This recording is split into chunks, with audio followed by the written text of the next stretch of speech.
The sun rose on a special day in London. It was May 6, 2023. This was no normal day. Today, King Charles would be crowned at Westminster Abbey. All of London was covered in red, white, and blue flags. People lined the streets very early in the morning. Inside Kensington Palace, the alarm clock rang at 5:30 a.m. Prince William opened his eyes and took a deep breath. Today is the day, he thought. He looked over at Kate, who was already awake.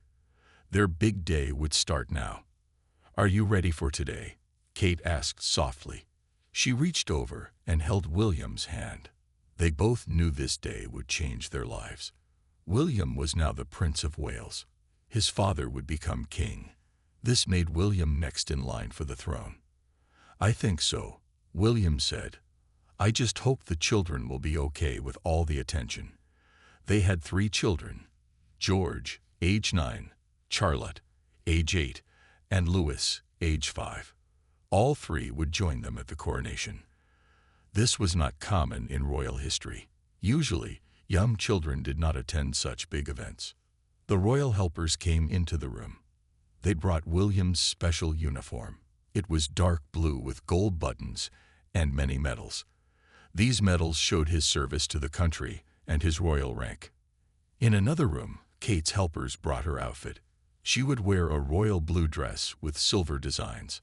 On her head, she would wear a small silver crown, known as a tiara. This tiara once belonged to Princess Diana, William's mother. Kate touched it gently, thinking about Diana and wishing she could be here today. "Mummy, are you ready?"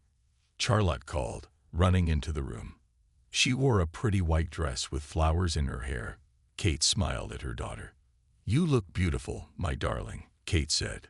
She helped fix a small flower that had fallen loose in Charlotte's hair. George knocked on the door next. He looked very grown up in his small suit. As the oldest child, he knew he had to behave well today. People would be watching him closely. "Dad said I need to practice my bow again," George told Kate. He showed her how he would bow to his grandfather, the new king. Kate nodded with pride. "That's perfect, George. You've been practicing so well." Little Louis came running in last. Unlike his older siblings, he was full of energy and not thinking about the serious day ahead. "I want to ride in the big gold carriage," Louis said, jumping on the bed. Kate laughed and caught him mid-jump. "Not today, my little one. We will ride in a car to the Abbey. But maybe you'll see the golden carriage that Grandpa will ride in." The family ate breakfast together in the palace kitchen. This was a rare quiet moment before the busy day. William told the children stories about his grandmother, Queen Elizabeth II, and her coronation many years ago. "She was young when she became queen," William explained, "even younger than I am now, and she ruled for 70 years. "Will Grandpa be king for 70 years too?" asked Charlotte. "No, I don't think so," William said gently. "But he has waited a very long time for this day." Outside, they could hear the crowds growing. More and more people came to line the streets of London. They wanted to see the royal family and be part of this historic day.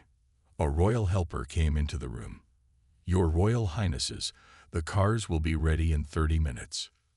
William and Kate looked at each other. It was time to get the children ready for their big entrance. This would be a day that all of Britain and the world would remember forever, and their family would be at the center of it all. The royal family moved quickly now. They had only 1 hour before they needed to leave for Westminster Abbey. Helpers rushed around the palace, making sure everything was perfect. In the main hall, William stood tall as a helper pinned his medals on his uniform. Each medal had a story. One was for his time in the Air Force. Another was given to him by his grandmother, the late Queen. William thought about her as he looked in the mirror. "I hope I make you proud today," he whispered. In her room, Kate sat still as helpers fixed her hair. The diamond tiara sparkled on her head. Next to her, Charlotte watched with big eyes. "Will I wear a tiara like that one day, Mummy?" Charlotte asked. Kate smiled at her daughter in the mirror. "Yes, my dear. When you are older." Charlotte touched her flower headband. "I like my flowers for today," she said. Kate was happy that her daughter understood the balance of being both a princess and a little girl. George was in his room. He practiced walking with straight posture. As second in line to the throne, after his father, he needed to show proper royal behavior. A royal helper showed him how to stand during the long ceremony. "Remember, young prince, you must not fidget," the helper said kindly. "Even if it's very long?" George asked. "Even then," the helper said with a smile. "But you can count the candles in the Abbey if you get bored. There are hundreds of them." Little Louis was having the hardest time.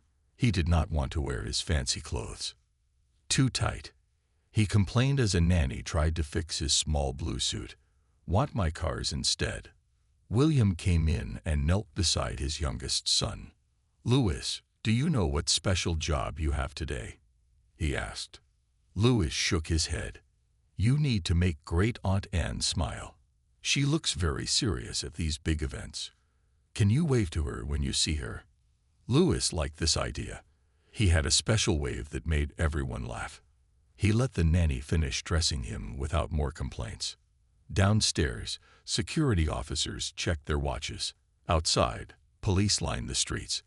The crowds grew bigger every minute. Some people had camped overnight to get good spots to see the royal family. A palace official entered the family's private room. "Your Royal Highnesses, it's time for the final briefing." William, Kate, and the children gathered in the sitting room. The official held papers with the day's schedule. "You will arrive at Westminster Abbey at 10:30, he explained. "You will walk down the main aisle and take your seats in the front row.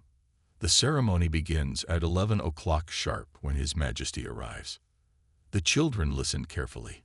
Even Louis sat still for once. "After the crowning, you will exit behind the King and Queen. The ceremony will last approximately 2 hours." 2 hours. The children tried not to look worried about sitting still that long. "Any questions?" the official asked. "What if I need the toilet?" Louis whispered to Kate. She smiled and whispered back that they had thought of everything, even that. The time came to leave. Royal guards opened the palace doors. Outside, 3 black cars waited. Cameras clicked as the family stepped out of the palace. William took Kate's hand. "Ready?" She nodded. Together, they guided their children to the first car. Inside the car, the children pressed their faces to the windows. They had never seen so many people lining the streets. Thousands of people waved flags and cheered as the royal cars passed by. "Look, they're waving at us," Charlotte said excitedly. George waved politely, just as he had been taught. Louis waved with both hands, making people in the crowd laugh and point. The cars moved slowly through London. Famous buildings passed by their windows. Big Ben, the Houses of Parliament. And finally, they saw it, Westminster Abbey. The huge church had stood for almost 1,000 years. Kings and queens had been crowned there for centuries. Today, it was their grandfather's turn.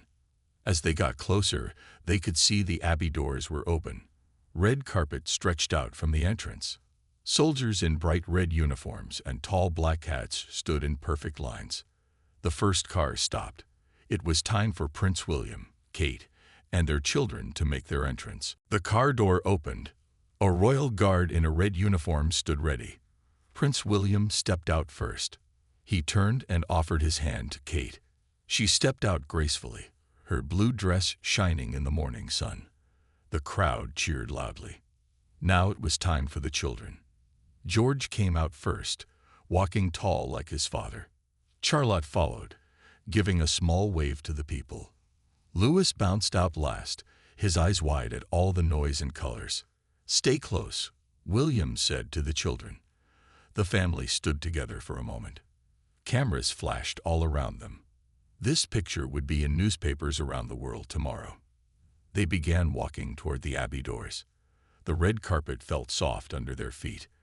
On both sides, important people bowed their heads as the family passed. "Look at the soldiers," William whispered to Louis, who was starting to fidget. The boy turned to see the guards standing perfectly still. not moving a muscle. This amazed him and kept him quiet for a while. At the huge wooden doors of Westminster Abbey, an old man in grand clothes waited. This was the Dean of Westminster. He had helped plan many royal events for years. "Your Royal Highnesses," he said with a bow, "welcome to Westminster Abbey." The family followed him inside. Suddenly, the noise from outside disappeared.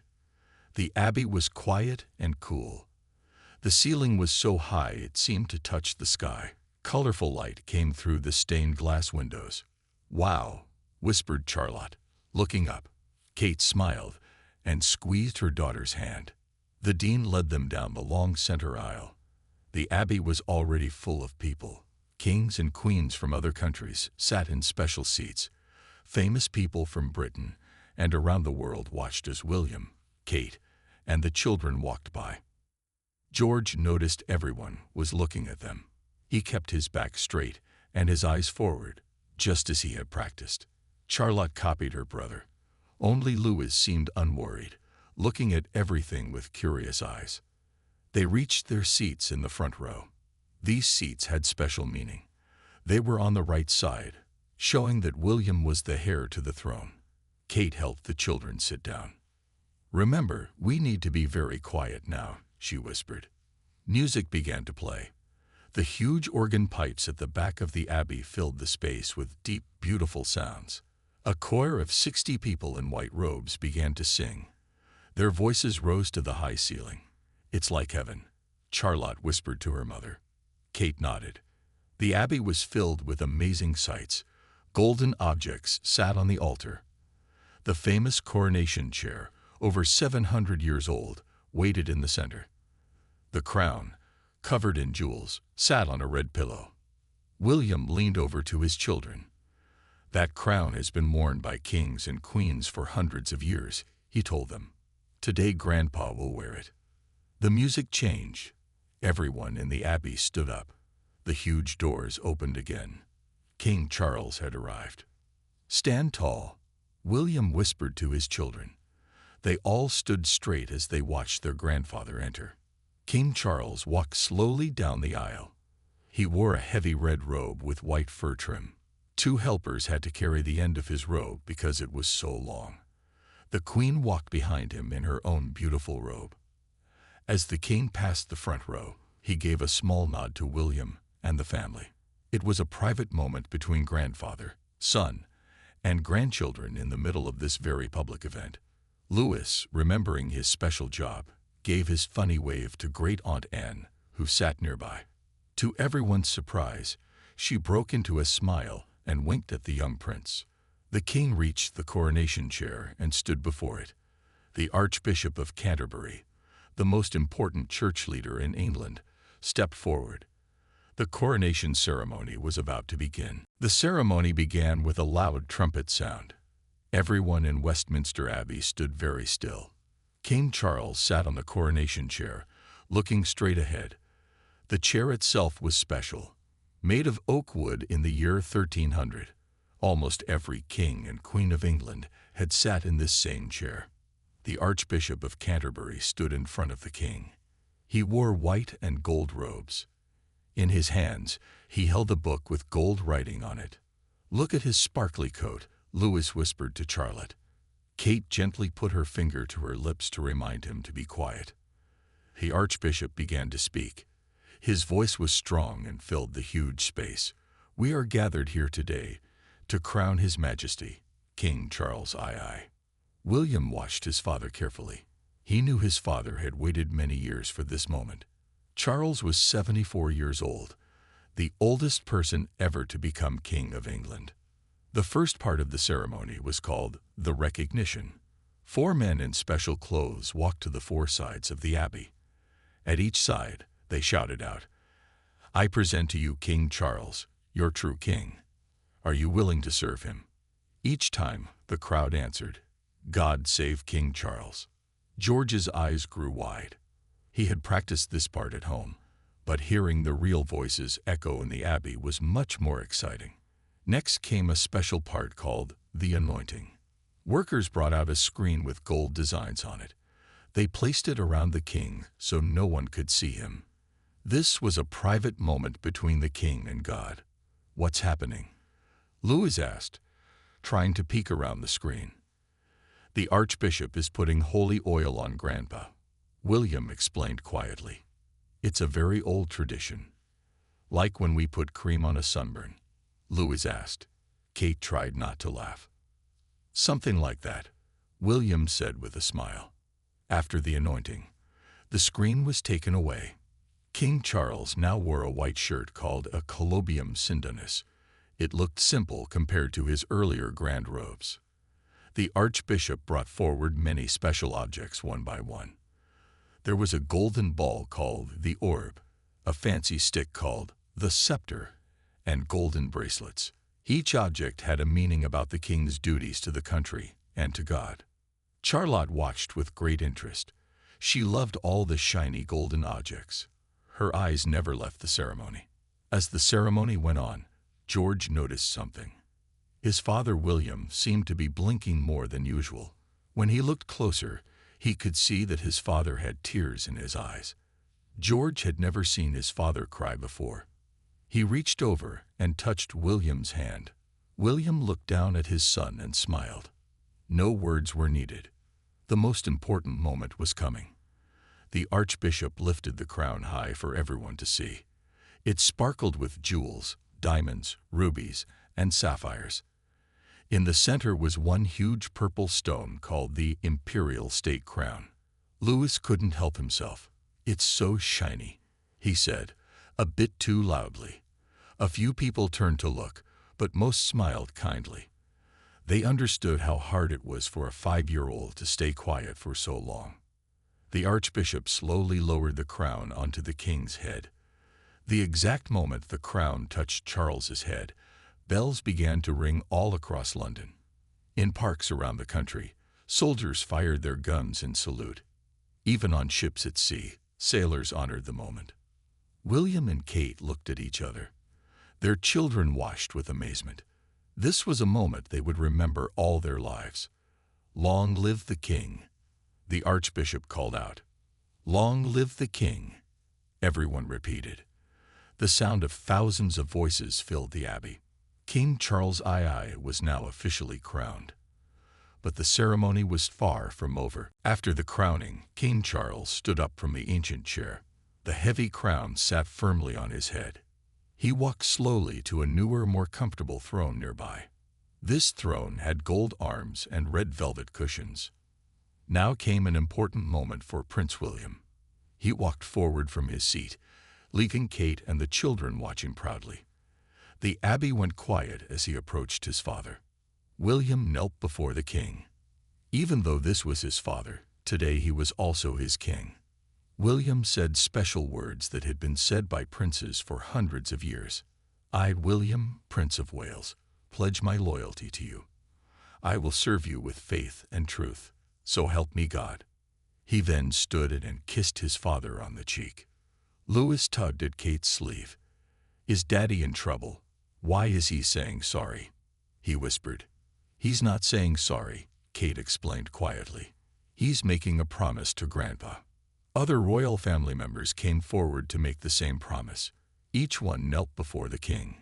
Princess Anne, Prince Edward, and many royal cousins all pledged their loyalty.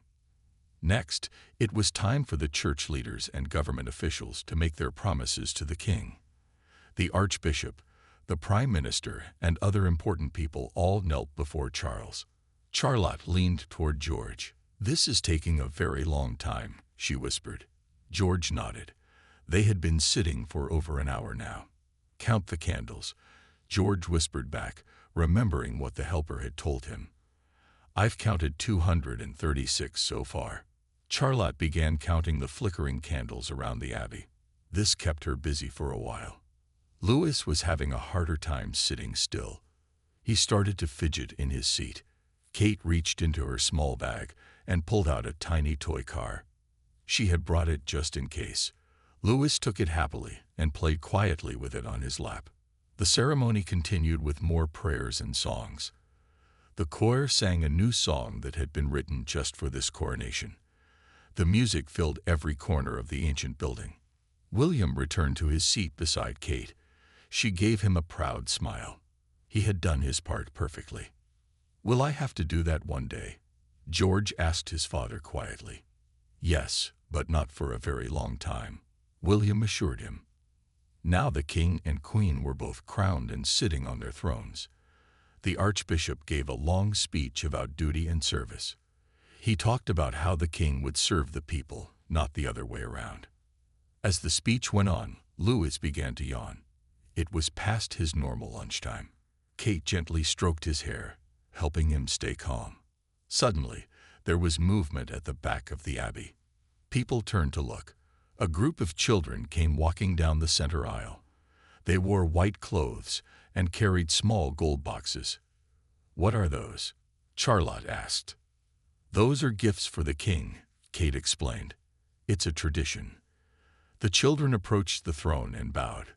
They presented their gold boxes to the king. He thanked each child with a nod. After the gifts, there was more music. Then the archbishop made one final blessing. He raised his hands over the king and queen.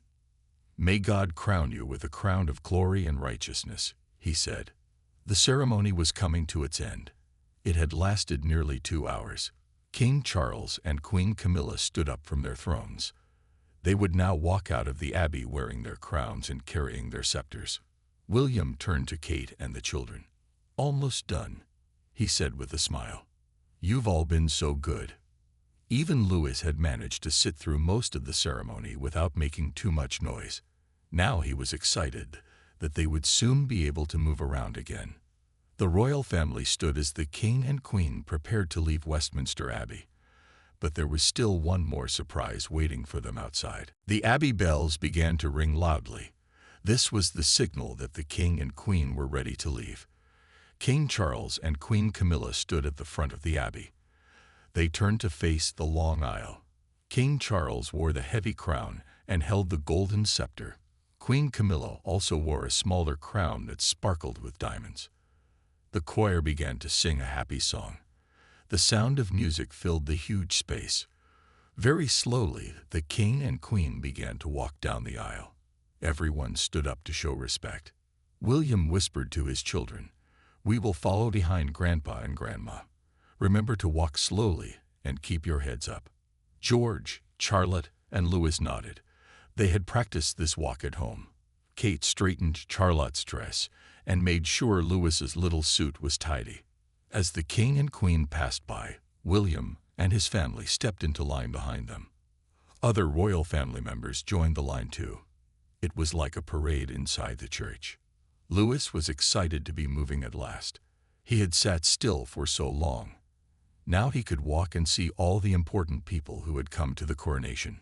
He spotted some famous faces he knew from television. The family walked slowly down the long aisle.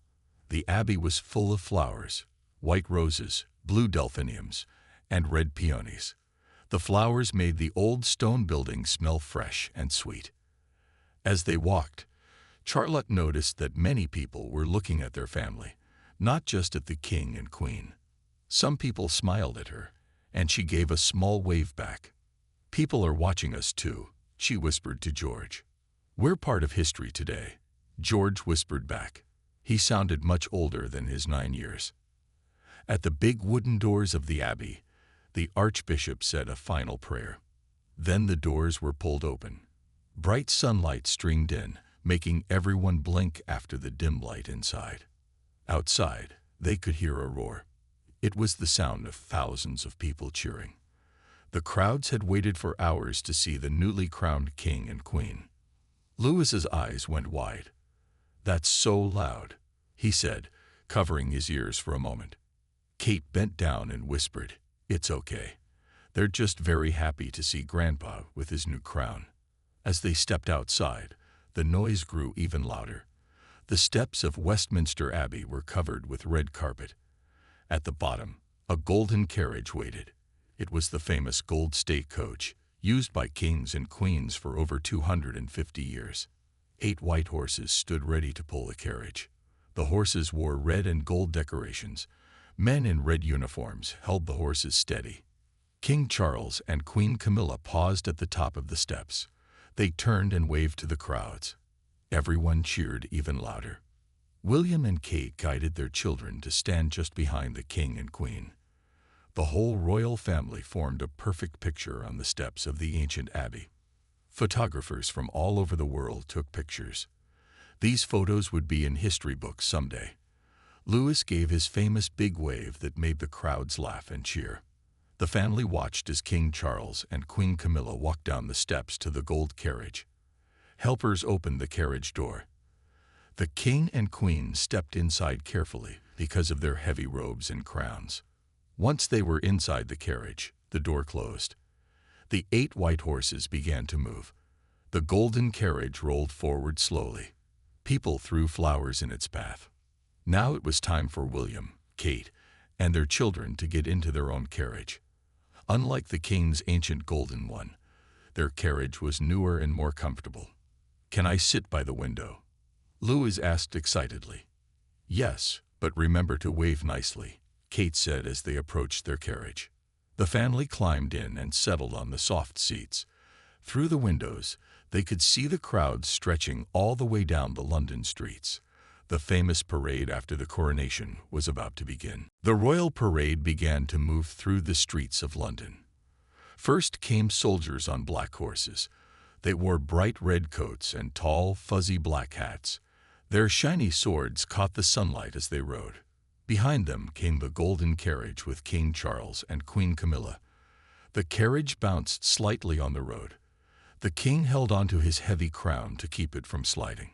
Several carriages back, William, Kate, and their children rode in their own carriage. Their carriage was black with red wheels, and the royal coat of arms painted on the door. "Look at all the people," Charlotte said. She waved to the crowds on both sides of the street. The parade route was 5 miles long. It would take them from Westminster Abbey to Buckingham Palace. Every inch of the route was packed with people waving flags and cheering. In some places, people stood 10 deep on the sidewalks. Some sat on their parents' shoulders to see better. Others watched from windows and balconies of buildings along the way. Louis was having the time of his life. He waved with both hands, sometimes making silly faces that made the crowds laugh.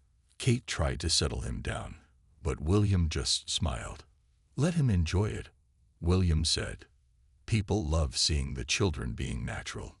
George was more serious. He waved politely, just as he had been taught. Sometimes he pointed out interesting things to Charlotte. "Look at that man on stilts," he said, spotting a street performer dressed as a royal guard, but walking on tall poles. As they passed through Trafalgar Square, they saw the huge lion statues decorated with flowers and flags. People had climbed onto the base of Nelson's column to get a better view. They all cheered as the royal carriages passed by. "My hand is getting tired from waving," Charlotte told her mother. "You can take a little break," Kate said with a smile. "Just remember to smile." Their carriage passed through Admiralty Arch, a large gateway that led to the Mall. The Mall was a wide road that led straight to Buckingham Palace. This part of the route was especially beautiful. Tall trees lined both sides of the road. Huge red, white, and blue flags hung between the trees. "We're almost home," William said. By home, he meant Buckingham Palace, where they would stay for the rest of the day's celebrations. As they got closer to the palace, the crowds grew even bigger. People pressed against the barriers, trying to get a good look at the royal family. "There are so many people," George said in wonder. "More than at a football match."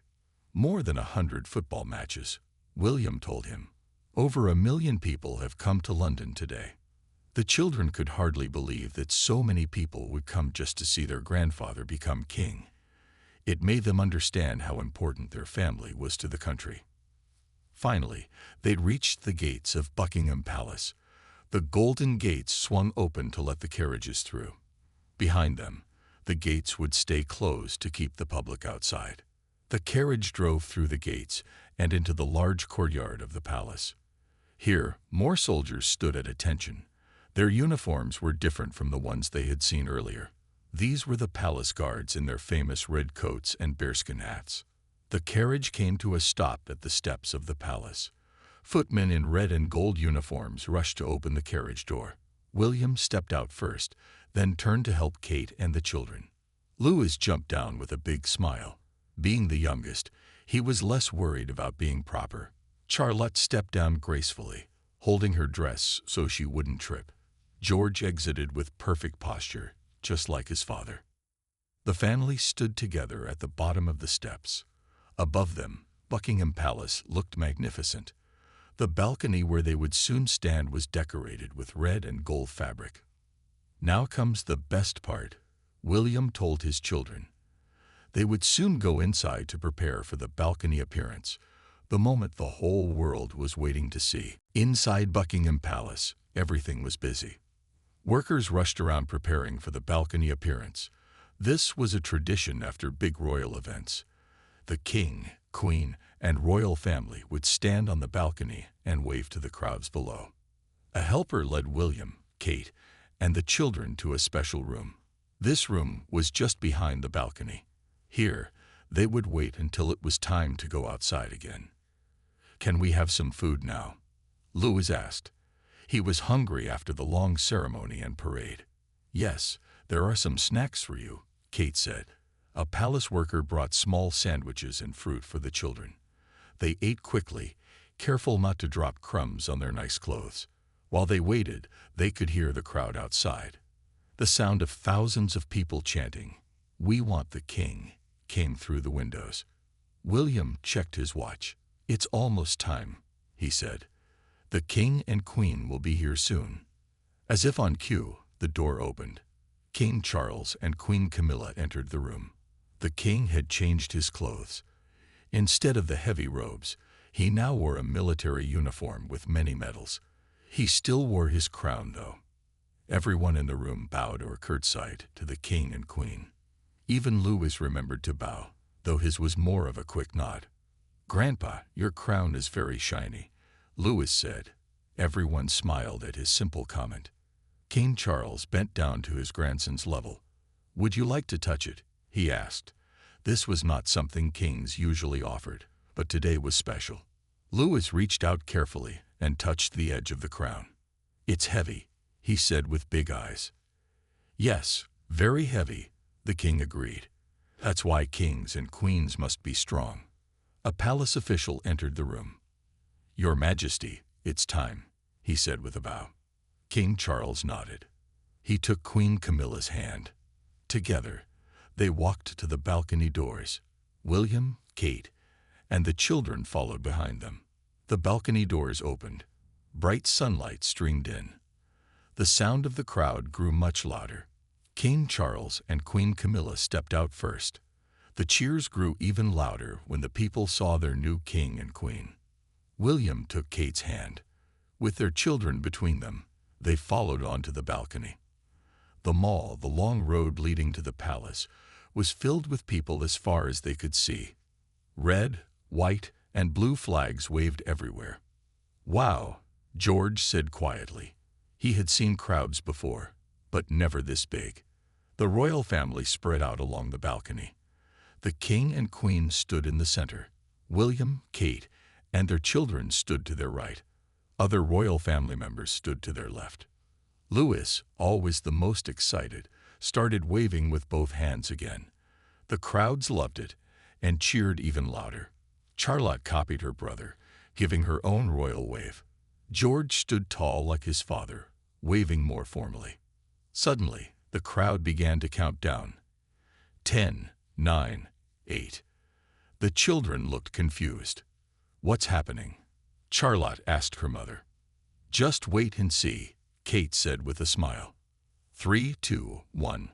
The sky filled with color as fireworks shot up from behind the palace.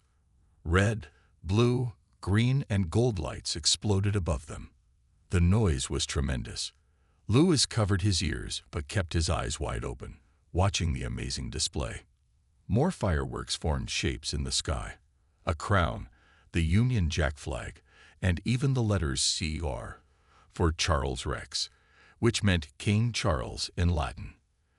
The children watched with amazement. Even George, who tried to act grown-up, couldn't hide his excitement. His face glowed with the reflected light of the fireworks. For several minutes, the royal family stood together on the balcony. They watched the fireworks and waved to the crowds. Photographers took hundreds of pictures.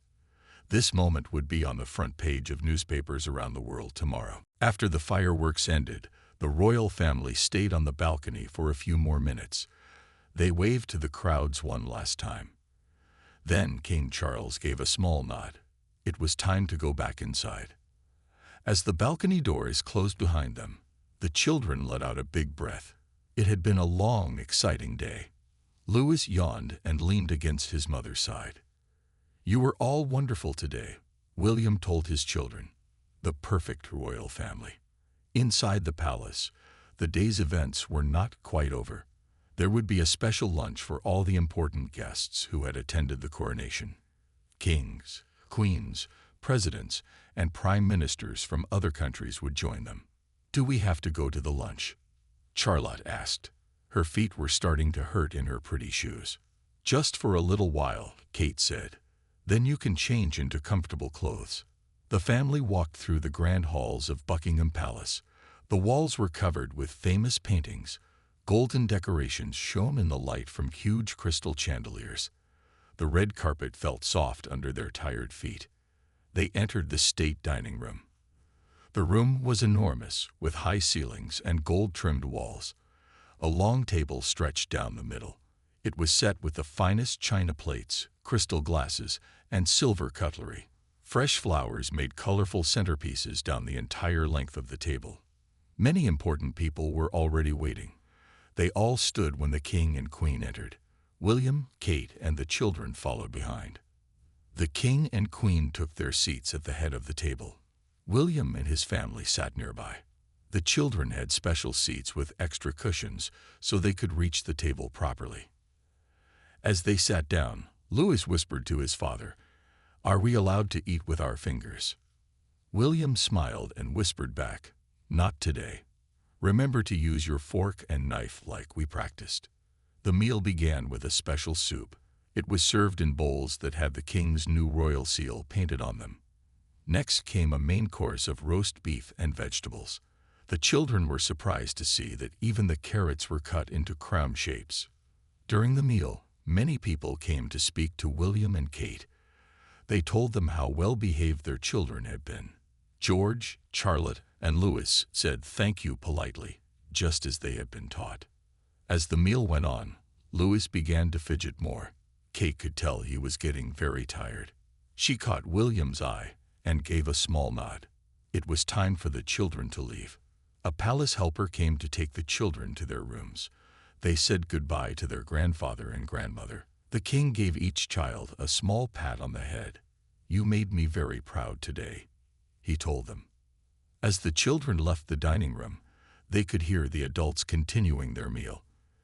There would be speeches and toasts, but the children had done their royal duty for the day. In their rooms, helpers helped them change out of their fancy clothes. They put on comfortable pajamas instead. A special treat waited for them, a small cake for each child, decorated with a tiny crown made of sugar. "Can we watch ourselves on TV?" George asked. The coronation had been filmed and was being shown again on television. "Just for a little while," Kate said, coming into the room. She had left the lunch early to be with her children. They all sat together on a big sofa. On the television, they could see themselves walking into Westminster Abbey that morning. It seemed like it had happened days ago, not just hours. "We look like real princes and a princess," Charlotte said sleepily. "You are real princes and a princess," Kate reminded her with a smile. As the program continued, Louis fell asleep against Kate's arm. Soon Charlotte's eyes began to close too. Even George was fighting to stay awake. William came in and found his family this way. He smiled at the sight of them all together. It had been a historic day, not just for the crown, but for their family. The coronation of King Charles II was now part of history, and Prince William, Kate, and their children had played their perfect part in that history.